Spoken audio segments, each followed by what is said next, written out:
Welcome to Pieces for My Puzzle. I'm your host, Nikki Ship, and I'm excited to be sharing with you my life with a son on the spectrum. This podcast is for anyone who is looking for quick tips and perspective, but most of all, for hope and inspiration. So sit back, relax, and let's put the pieces together.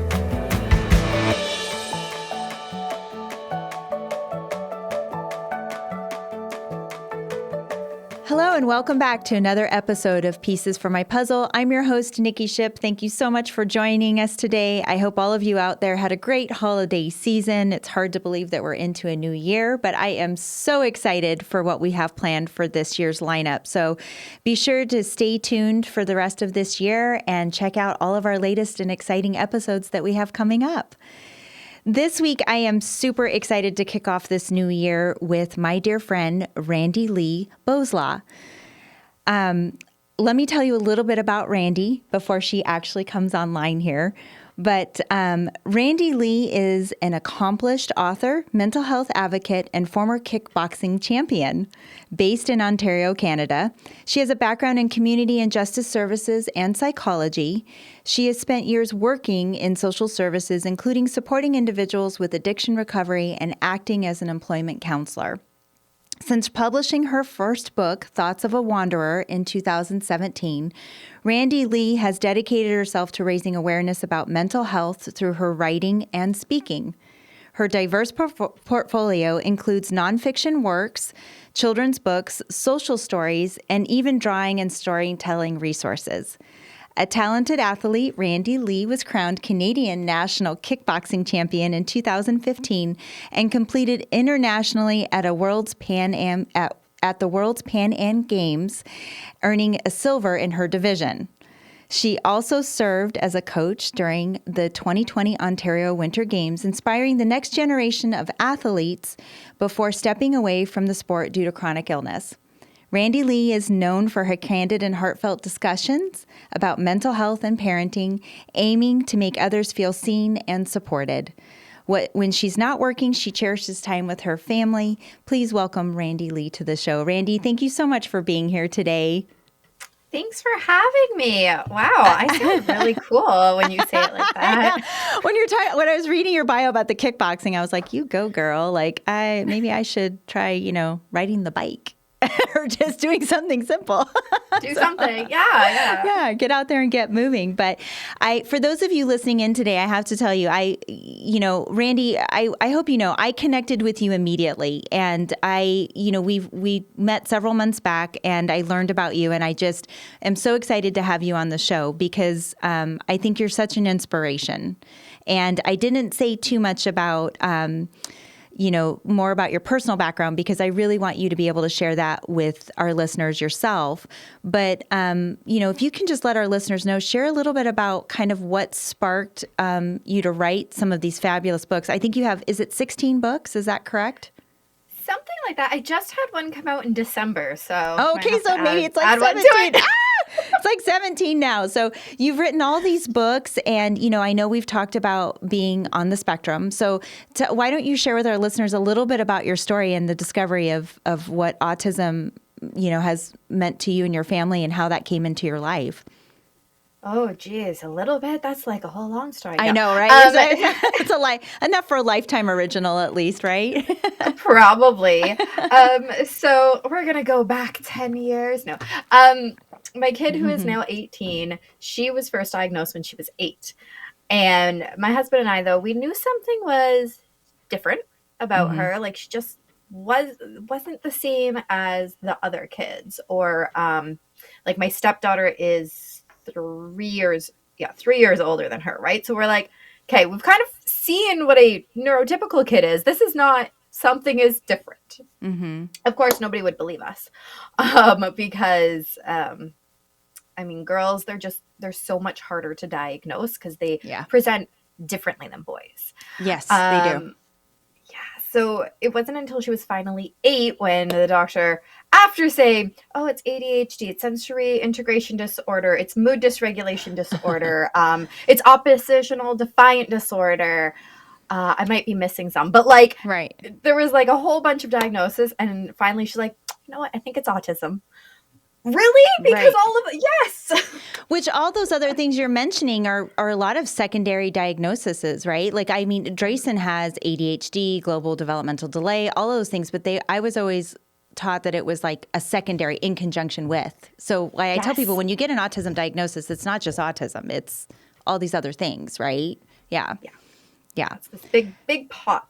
So that started our journey with autism for the family, and learning about it and just researching everything I could possibly find to figure it out. And then a few years after that, probably not. My math is not mathing right now, but let's just say a few years. A few years after that, I come out of my bedroom. Love, that's my kid's name. She's sitting there watching TV, and I come out being my quirky, weird self, and she looks at me. She goes, "Mom, I have autism, so do you." And I went, "Huh, okay, yeah, that makes a lot of sense." Because growing up, everybody would mention, "Oh, Love's doing this, or Love's doing that." I'm like, "She's just like her mom. Like, I don't understand what's wrong. Like, what are you talking about? She's just like her mom." And then I'm like, it was relational for you. Yeah. Right. And I go, "Oh, it's because I have autism too. That makes so much sense." So I was diagnosed in my 30s, Wow. finally. Okay. And I went, "Oh, everything makes sense." And it had to, I'm sure, did that give you a little bit of relief to feel like you had an answer maybe to some things that you questioned when you were younger? Like, why is this so different for me compared to others? Did you ever feel that way growing up? Oh, 100%. People would, like, the easiest example, people would tell a joke. I would have no idea why it was funny, or I'd be like, "That's not funny. Like, I don't know." But I would just laugh because everyone else was laughing. I'm like, "Ha, ha, I don't know what's happening." That's the easiest example. Okay. Yeah. Right. So this kind of all has evolved, and you have a lot of background in social services. I know I mentioned that in your bio as well. So you have all this diverse range of experiences, from writing books to, competing in kickboxing and social services and all that stuff. So how did this help you to kind of get into advocating for mental health and autism awareness? Was it just kind of a combination of all of it? Or did you have an epiphany moment? There was an epiphany moment. Okay. Yeah, that's the perfect way to put that, actually. So it was around midnight. Lev was probably maybe 7 or 8. I think it was after her diagnosis, so she's probably about 8. And we're sitting there, and she was picked on relentlessly in elementary school. Just so relentlessly. It was awful. Like, to the point that she would have night terrors. And so the one day, like I said, it's midnight, she's crying. "Why doesn't anybody like me? Why am I so different? Why all of these things?" And I went, have I never shared about being picked on or being depressed, or, all of these other things that I had experienced? I had just, you be strong for your kid. I'm like, Right. but what she needs right now is to know that this happens. You're not the only one. And that was the epiphany moment when I went, other people are probably feeling the same way. Yeah. Oh, yeah. 100%. And I think to a degree, everybody feels that way. We talk about anti-bullying campaigns and things like that. But I do think that it's more difficult for the neurodivergent population because they have such a hard time. Like, Drayson has a hard time expressing his emotions. So how can he know how to articulate what to say? And same thing. I mean, I would pick him up from school and he would cry. I would take him to school. He'd go on his way crying to school, but he couldn't tell me why or what was happening. And so it was very, very frustrating for me and heartbreaking to watch because, I was bullied when I was younger too, but mine was much different than his. So I was able to say what was bothering me or what was happening. And so I think that it's very difficult because we don't realize we need to be that voice sometimes to help them, to help communicate their emotions and how they're feeling about things. So, and I think that it's amazing that you bring up the mental health component because I think I do worry about if Drayson's depressed, if he's going to be able to tell me.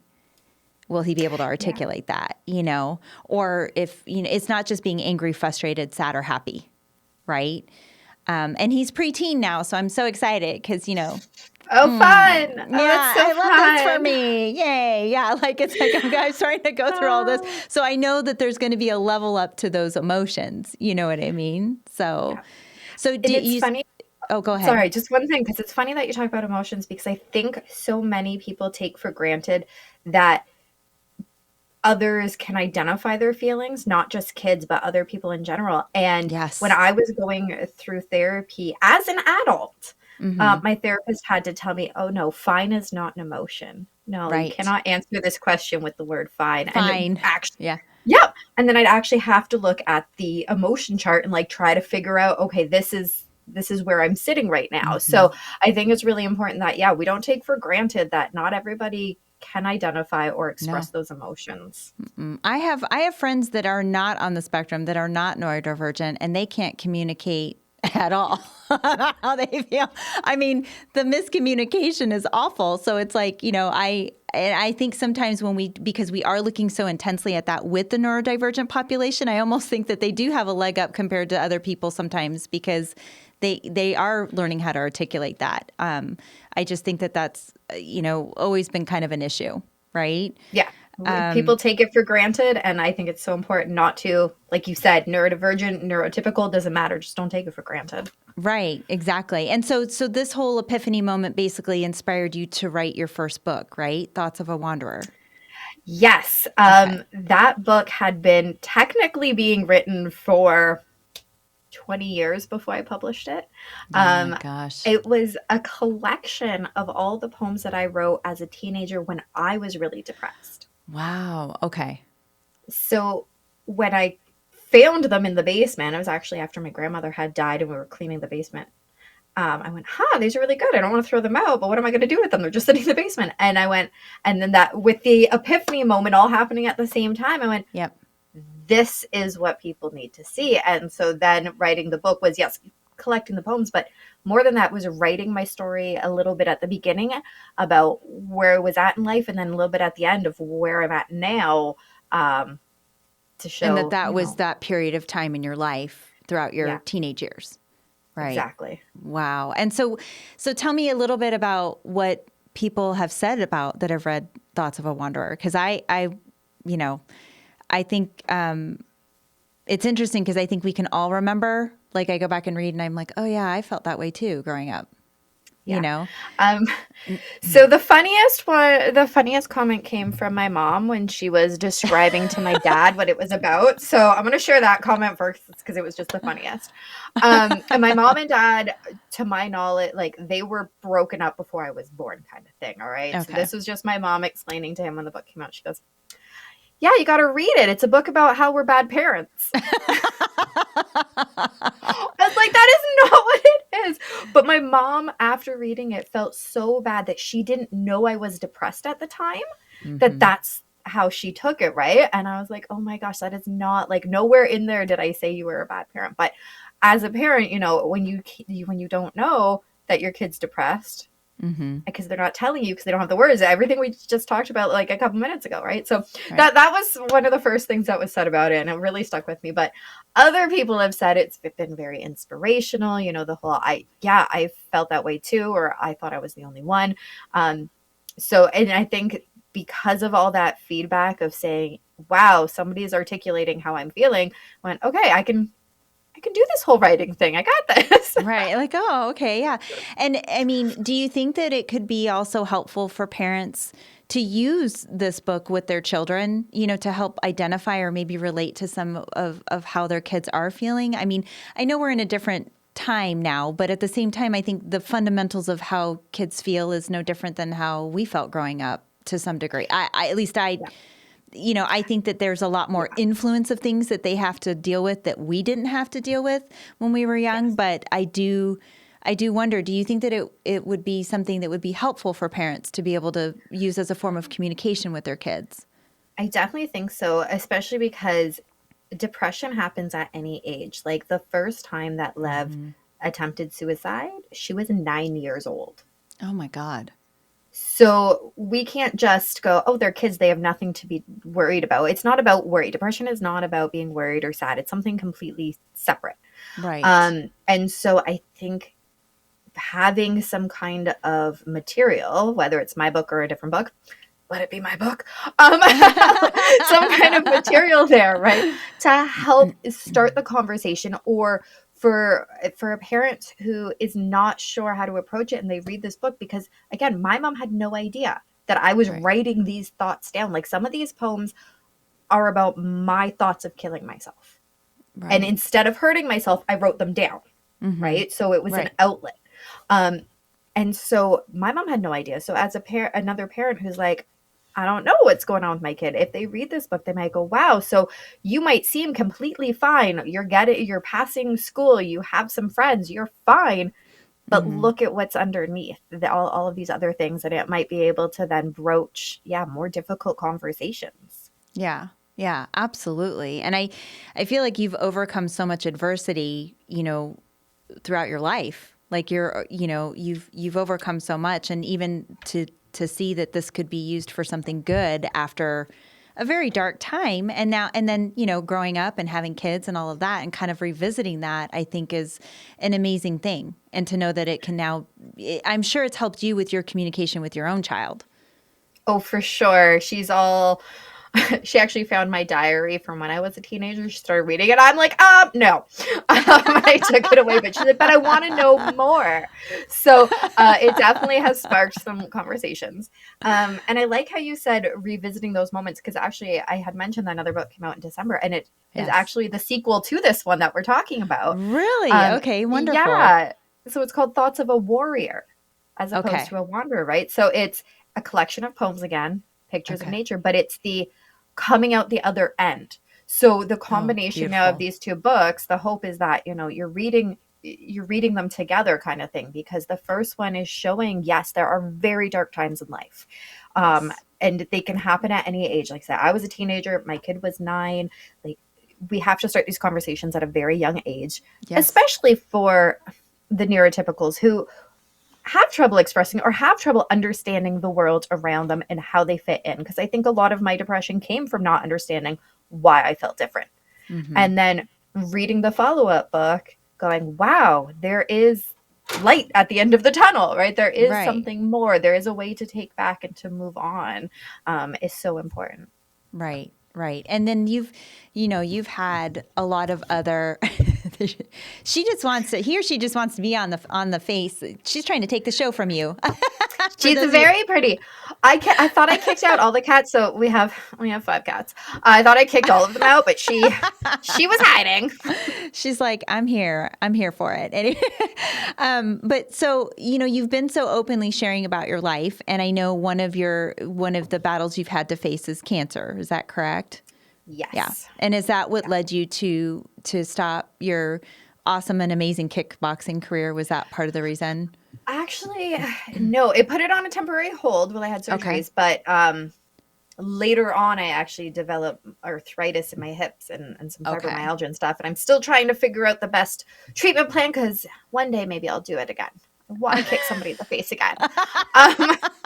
So much fun. But yeah, no, I was 30 and I went for my regular checkup, as we should do, and it was not on time. It was late. And I think I always like to share that, because when we are taking care of our kids with disabilities, especially, or say you have a parent you're taking care of, or whoever, you put yourself on the back burner 100%. And forget to do your regular stuff. And that is exactly what happened, which is why it took me longer than I should have to go for my regular checkup.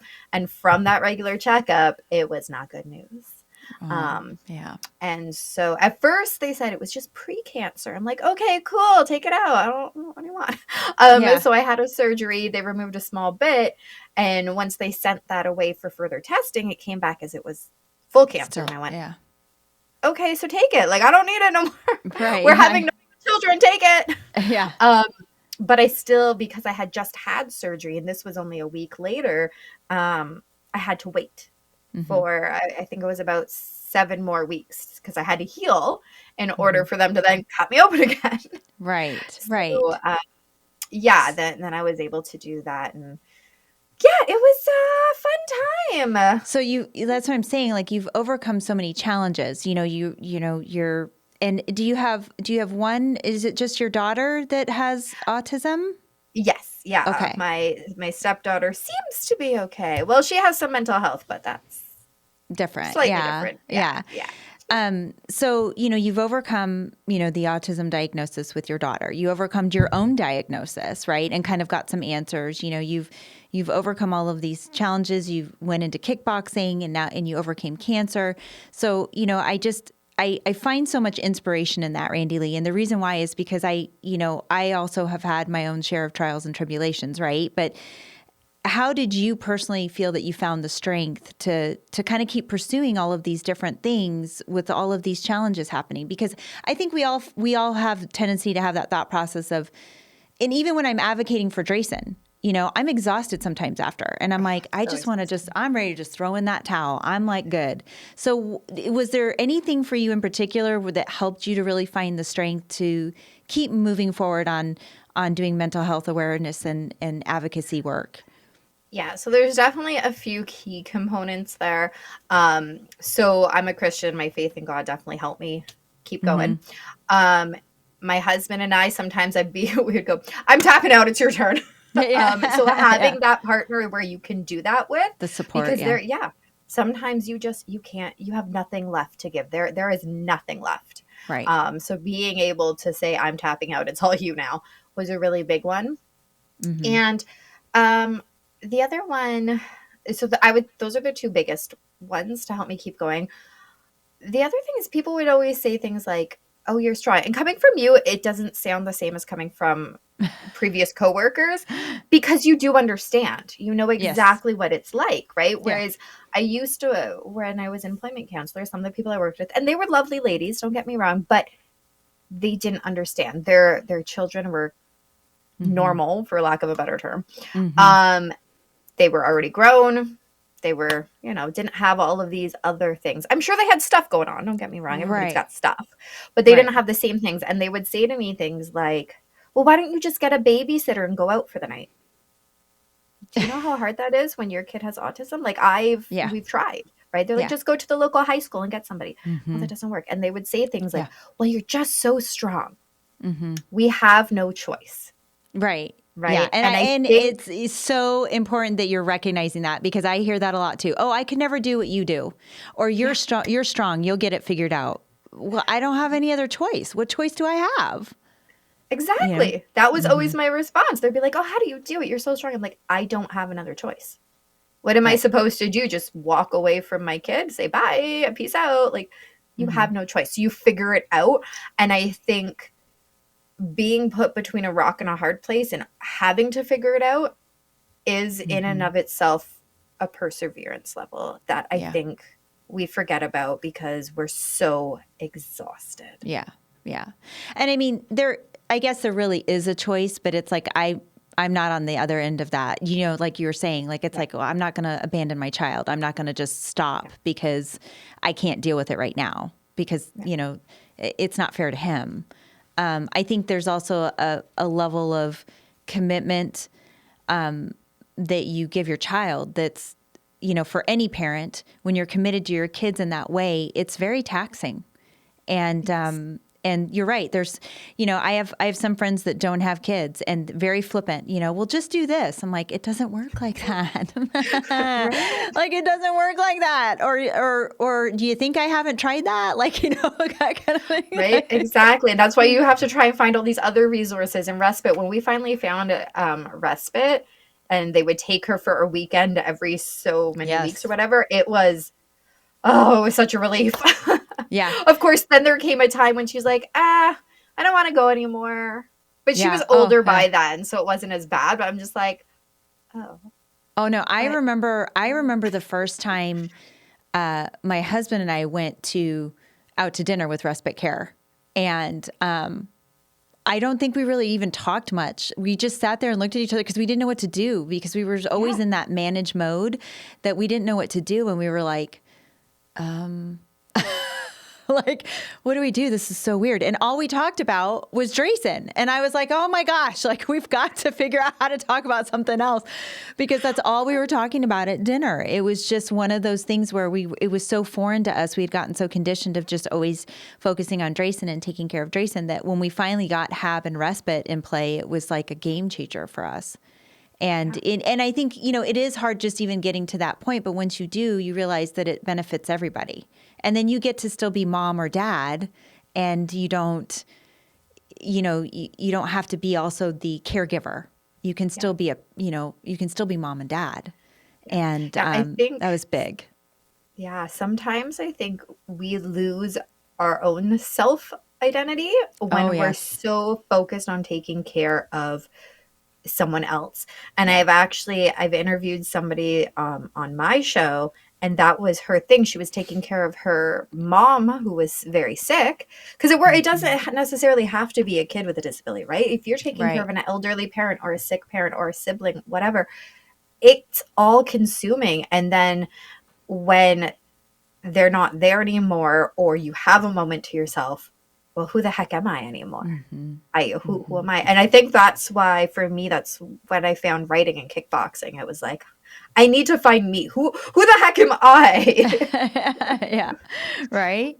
Yeah. No, 100%. I agree. And so you kind of have this dual perspective. Both you and your youngest are, diagnosed with autism. So, how has that perspective shaped your approach on parenting and advocacy? Because you do kind of have this dual perspective. You learned much later in your own life about you being on the spectrum, but how has that shaped you?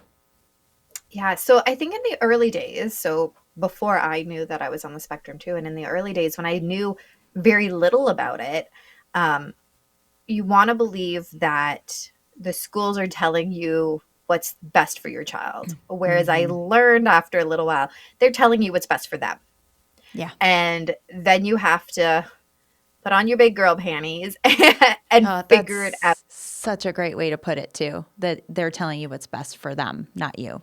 Yeah. Yeah. So they moved Lev to so many different classes in so many different schools because she was hard to handle.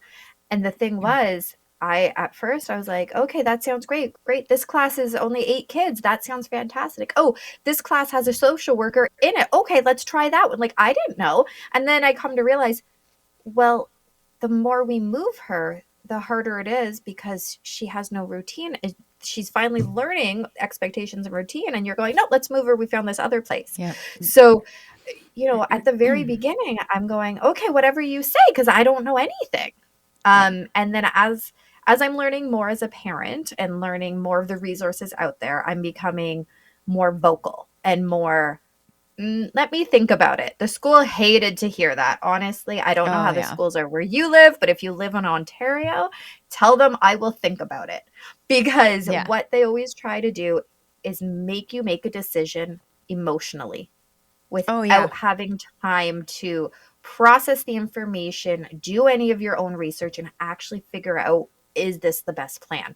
They want you emotionally charged to be like, yeah, okay, that sounds good. So I used to say, let me think about it. And they hated it. They're like, well, we need an answer like in an hour. I'm like, no, you don't. No.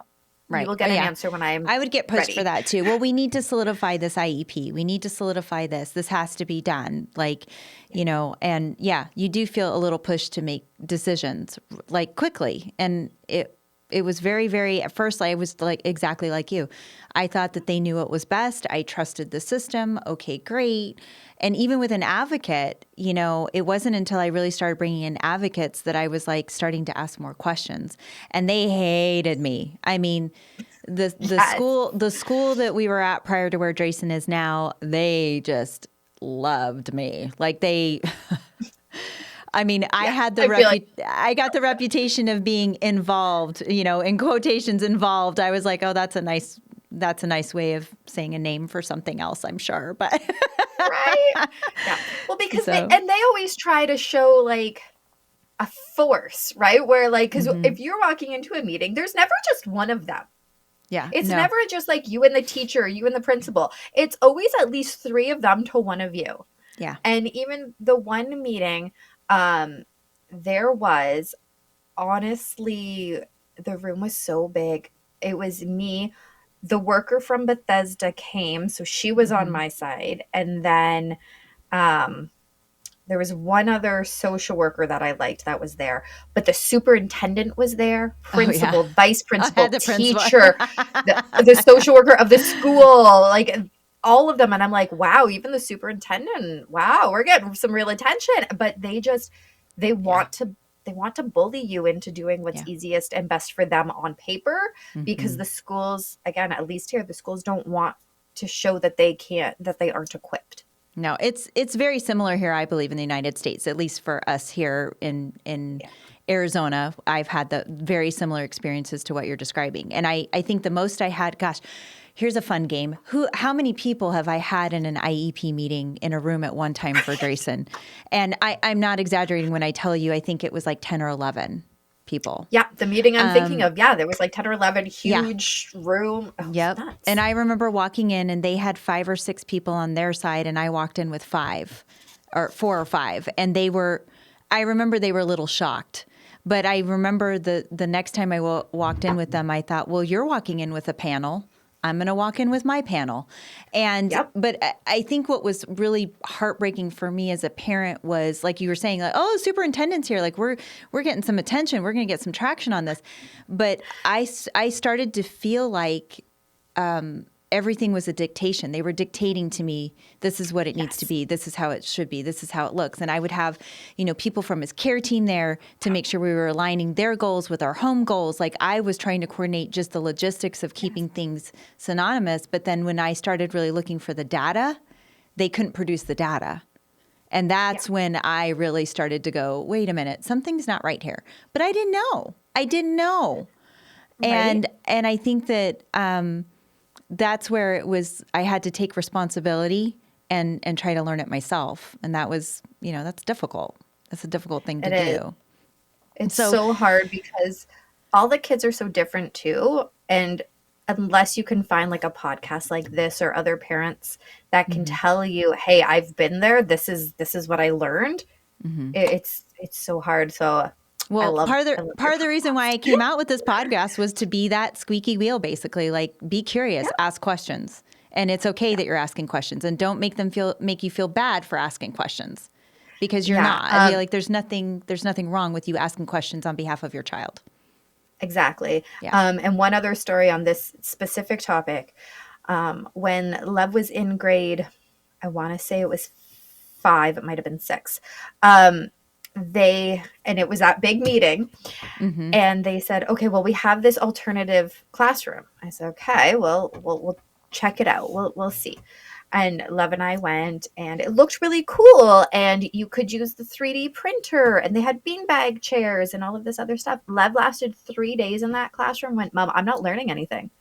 Because she's not, and that's the thing. They go, oh, your kid has autism. They're not very smart. Right? Like they're a troublemaker, right? We just want to push them aside.